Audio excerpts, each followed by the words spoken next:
Un jour fin de la crise à la centrale d'achat des médicaments essentiels génériques et consommables.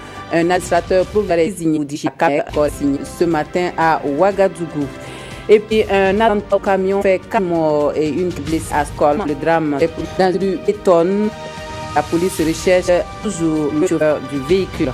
Nous aurons également ce journal point à mi-parcours du projet pour l'autonomisation des femmes et le dividende démographique au Sahel avec Pité Drago, coordonnateur du PADS, qui va nous présenter la structure, le programme d'appui au développement sanitaire.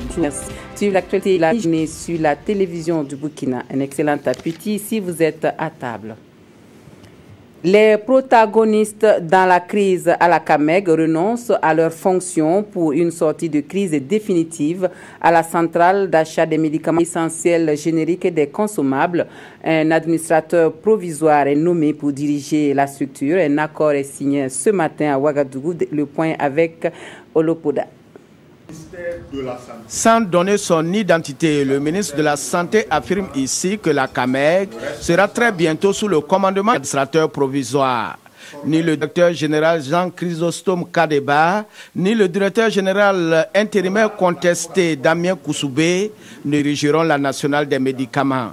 Il en est de même pour Salifou Onfé et Boka Kouyaté pour la présidence du conseil d'administration. Tous ces protagonistes acceptent de renoncer à leurs fonctions pour une solution à la de sortie de crise. Bien sûr, l'accord est en 3 points. Premièrement, c'est accepter, que toutes les parties acceptent de renoncer aux actions judiciaires pour résoudre la crise. Donc ça, c'est acté par la signature. Deuxièmement, que toutes les parties qui avaient des responsabilités au sein de la CAMEG acceptent et qui étaient en conflit judiciaire acceptent de renoncer à leurs responsabilités et à trouver à l'amiable des solutions à ce qui les opposait.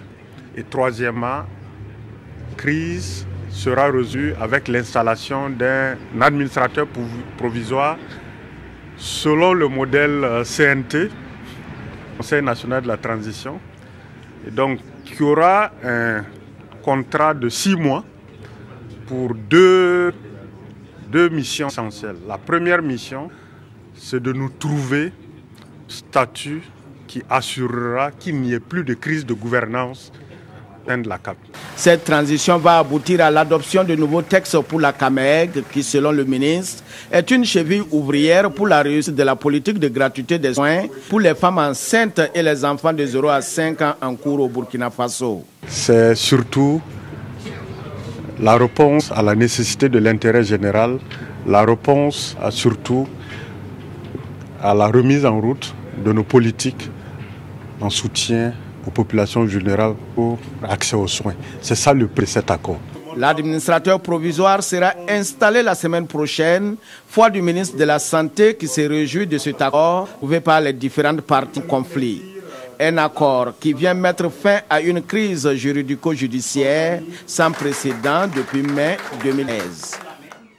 Direction la représentation nationale où les ministres en charge de l'habitat, de l'agriculture et de l'eau répondent aux préoccupations des députés. Les questions des élus sont liées à la levée de la suspension des lotissements, le devenir du projet Zaka 16 ans après, la réhabilitation des barrages, des plaines et des bas-fonds. Nous suivons la synthèse de la plénière d'hier avec Isaka Ouedraogo et Zalissa Sanfo.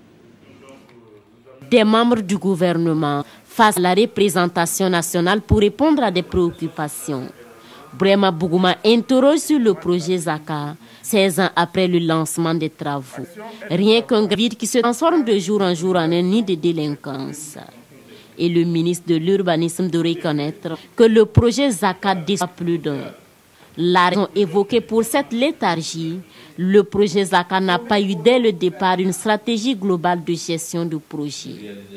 Et Maurice Bonani promet néanmoins qu'à l'issue de l'audit demandé par le Conseil des ministres, une nouvelle vision va être adoptée pour que cette zone soit fonctionnelle. Et les députés n'en ont pas encore fini avec le ministre. À quand la levée de la suspension des lotissements au Burkina Faso? Pour le ministre, il faut être encore patient et attendre les résultats des travaux de la commission interministérielle sur question. Si nous tenions même pour le ministère de l'urbanisme, on ne va plus lotir à Ouaga.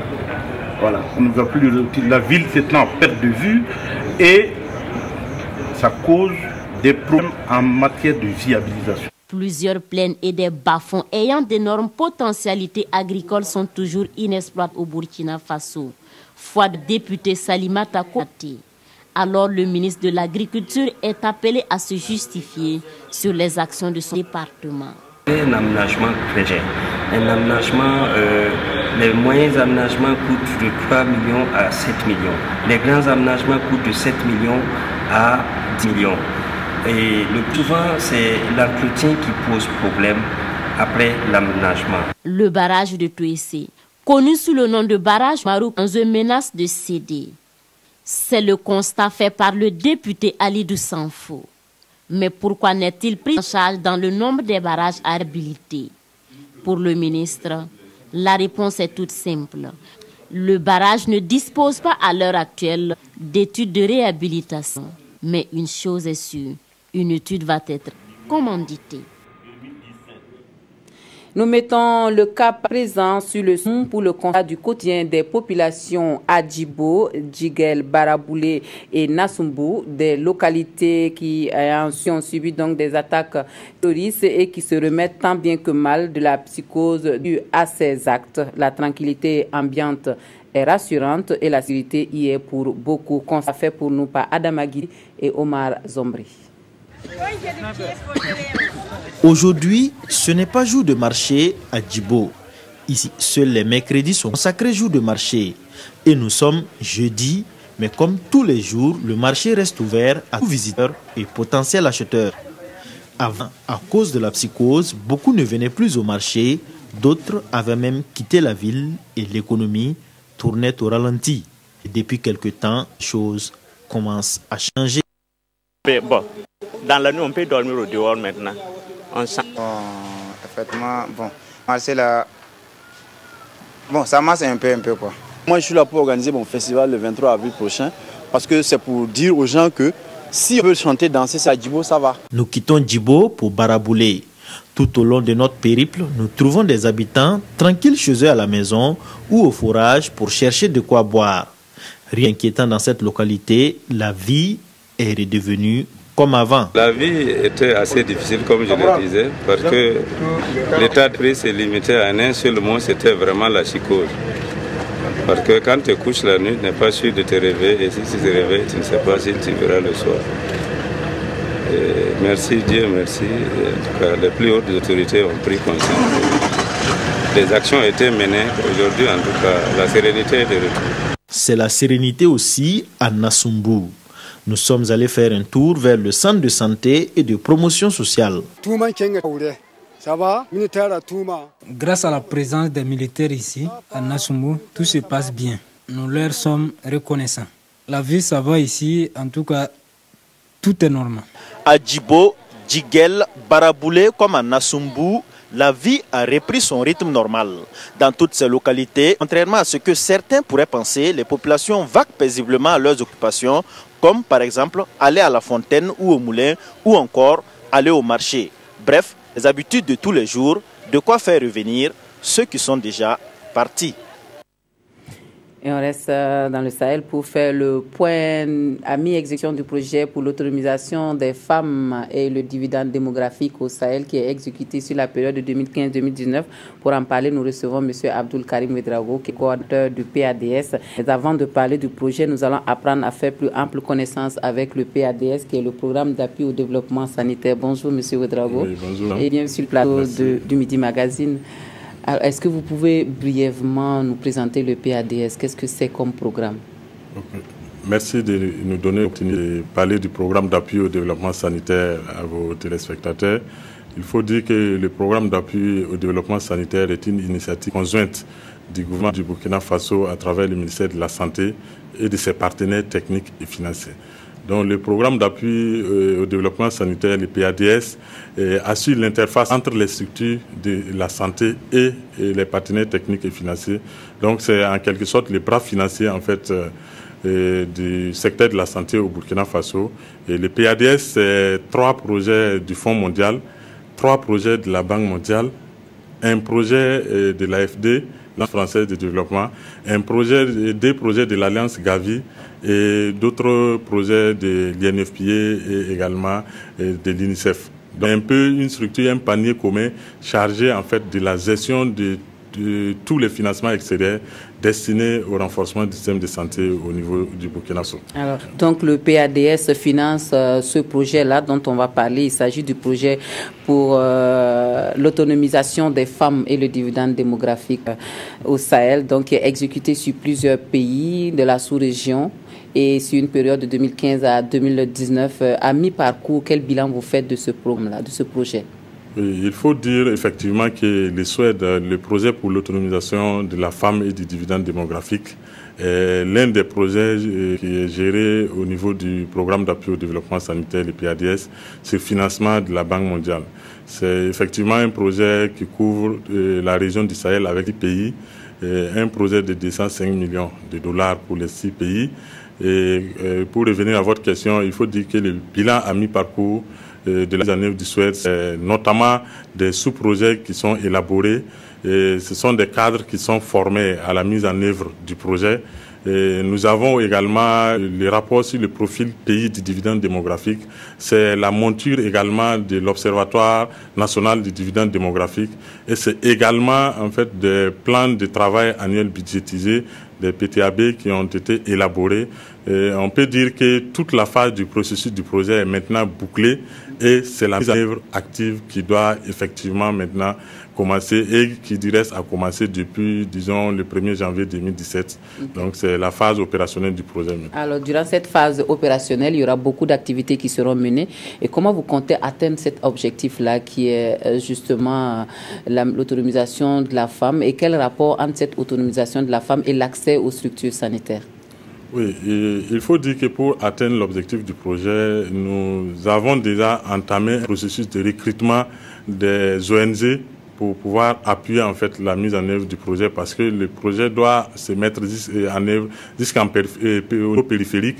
Donc les ONG vont appuyer les 4 ministères qui sont chargés de la mise en œuvre là, tel que le ministère chargé de la femme et de l'action sociale, le ministère de la santé, le ministère de l'éducation nationale et également le ministère de l'économie, des finances et du développement pour les questions de population. Donc les ONG vont se déployer sur le terrain et également les structures publiques de ces ministères-là vont également mettre en œuvre des activités à travers la planification annuelle qui a été élaborée et dont le financement se fera en fait par le PADS. Et pour rappeler, il faut dire que le PADS est une agence fiduciaire et la mise en œuvre opérationnelle du projet appartient aux structures chargées de sa mise en œuvre et le PADS assure le financement et le suivi de ces projets-là. Et en tant que structure qui finance ces projets, justement, est-ce que vous avez des exigences particulières pour l'ensemble des structures que vous accompagnez pour la mise en œuvre du projet? Oui, les exigences que le PADS a, c'est d'abord le respect des procédures relatives au manuel des procédures administratives, financières et comptables du pays. Parce que ce sont les ressources IDA, donc l'utilisation de ces ressources doit suivre vraiment un canevas bien établi et les structures de mise en œuvre sont déjà formées pour pouvoir utiliser les ressources du PADS. Et un peu pour revenir sur les liens entre l'autonomisation des femmes et l'accès en fait aux services de santé, il faut dire que le projet SWED justement c'est 3 composantes. Et la première composante, c'est pouvoir susciter, générer la demande des produits de santé de la reproduction maternelle et néonatale auprès des femmes et des jeunes filles de la région du Sahel. Et la seconde composante, c'est pouvoir, en partant sur la base des théories économiques, une fois qu'on a pu susciter la demande, il faut proposer une offre pour faire face à cette demande-là. Et c'est là la deuxième composante qui va consister à renforcer les capacités opérationnelles de mise à disposition des produits de santé au niveau de la région Sahel, également à former du personnel de qualité, notamment des sages-femmes, aussi avoir des services de soins de qualité. Et la troisième composante, c'est l'appui institutionnel. Okay. Merci beaucoup, M. Ouedraogo, d'être venu sur notre plateau pour nous présenter davantage le PADS, qui est le programme d'appui au développement sanitaire, qui finance un programme important qui est celui du projet pour l'autonomisation des femmes au Sahel et le dividende démographique qui est exécuté depuis 2015 et cela jusqu'en 2019. Vous restez avec nous Pour la suite de notre journal, le Burkina Faso accueille du 25 avril au 5 mai prochain le Forum régional africain des jeunes sur le patrimoine. Les jeunes viennent de 30 pays d'Afrique pour ce forum qui se veut stimuler dans la conservation et la préservation du patrimoine culturel africain. L'information est donnée par la Direction générale du patrimoine. Des précisions avec Issaka Kafando et Draman Dadian. Cette rencontre annonce les couleurs du Forum régional africain des jeunes sur le patrimoine mondial. Un cadre pour promouvoir l'apprentissage interculturel et d'échange entre jeunes. Il s'agit essentiellement de réunir, de créer un cadre et de permettre aux jeunes d'échanger leurs connaissances concernant les questions liées à la protection du patrimoine mondial, à la connaissance de la Convention sur la protection du patrimoine mondial de 1972. Et il s'agirait également de sensibiliser ces jeunes-là par rapport à toutes les questions liées à la protection du patrimoine dans leur pays et que chaque jeune puisse venir justement échanger son expérience avec les autres. C'est le Burkina qui accueille le forum cette année et au directeur général du patrimoine culturel d'appeler à la mobilisation des jeunes pour la réussite de l'événement. Nous attendons qu'il y ait une large participation des jeunes que nous allons sélectionner, les 30 jeunes que nous allons sélectionner pour participer aux travaux et qu'ils puissent effectivement tirer bon profit des enseignements et des informations qui leur seront communiquées durant ce forum-là. Il est également attendu qu'à l'issue de cela, nous puissions organiser ces jeunes afin qu'ils soient des sortes d'ambassadeurs du Burkina Faso en matière de protection et de promotion du patrimoine culturel. Le forum se tiendra principalement sur les ruines de l'Europénie et à Gawa, sous le signe de l'implication des jeunes dans la protection et la promotion du patrimoine africain. Autre point de l'actualité à Ouagadougou, on prend une longueur d'avance sur les risques d'inondation en saison pluvieuse à travers une campagne de curage de caniveaux lancée ce matin. L'opération va se dérouler sur 480 km de caniveaux et s'étale sur la période d'avril à juillet prochain. Le coup de pelle est donné par le ministre en charge de l'urbanisme, Nongbakouda Linda Kabore Maïmouna Traoré. Le curage de ce caniveau dans l'arrondissement numéro 2 marque le lancement de la campagne de curage dans la ville de Ouagadougou. Selon le ministre en charge de l'urbanisme qui a donné le top des départs de cette campagne, ce nettoyage des canaux d'évacuation des eaux vise à minimiser les risques d'inondation et à améliorer le cadre de vie des populations riveraines. L'une des causes principales des inondations que nous connaissons pendant les saisons de pluie dans nos centres urbains, c'est le mauvais état des canalisations qui existent, à savoir leur encombrement par le fait de l'inconscience de certains habitants. Donc nous avons lancé cette opération ce matin pour anticiper. Cette campagne va se dérouler du 8 avril au 8 juillet 2017. Elle a également pour objectif de réduire les cas de paludisme dans la ville de Ouagadougou par l'élimination des eaux stagnantes. Le maire de la ville lance donc un appel à l'ensemble de la population. Nos caniveaux ne sont pas des poubelles.